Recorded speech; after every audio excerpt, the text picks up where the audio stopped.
یہ کتاب التوحید کے شروحات بہت زیادہ ہیں اور سب سے بہتر شرح تفصیل کے ساتھ جو مانا جاتا ہے وہ ہے تیسیر العزیز الحمید، العزیز الحمید، جس کو ہمارے یہاں کلیہ میں پڑھایا جاتا ہے۔ اور ایک مانے جاتے ہیں جس کا نام ہے فتح المجید۔ کیا نام ہے؟ فتح المجید۔ اس کو بھی ہمارے جامعہ میں کورس میں پڑھایا جاتا ہے۔ یہ دونوں بہت زیادہ مشہور ہے، یہ دونوں عربی میں ہیں۔ اور ایک بہت ہی عمدہ آسان الفاظ میں اور تمام مسائل کو بڑے دقت کے ساتھ بیان کی گئی ہے، اس کا نام ہے القول المفید علی کتاب التوحید۔ القول المفید علی کتاب التوحید، یہ شیخ محمد بن صالح العثیمین رحمہ اللہ، ابن عثیمین رحمہ اللہ۔ کیا نام ہے؟ القول المفید۔ ایک اور معاصر شرح ہے جس کا نام ہے اعانۃ المستفید۔ کیا نام ہے؟ اعانۃ المستفید بشرح کتاب التوحید، یہ شیخ صالح الفوزان مفتی المملکہ العربیہ السعودیہ۔ اعانۃ المستفید بشرح کتاب التوحید۔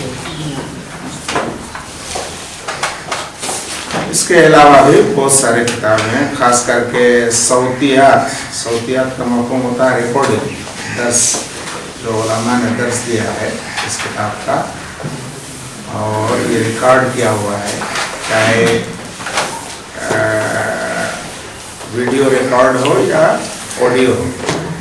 اس طرح کے درجنوں شرح علماء نے اس کتاب کی ہے۔ تو یہ شروحات آپ رکھ سکتے ہیں اس کتاب کو صحیح طرح سے سمجھنے کے لیے۔ کچھ لوگ حواشی بھی لکھے ہیں وغیرہ وغیرہ۔ ان میں سے ایک اردو شرح آپ کے ہاتھ میں ہے جو آپ کو دیا گیا ہے،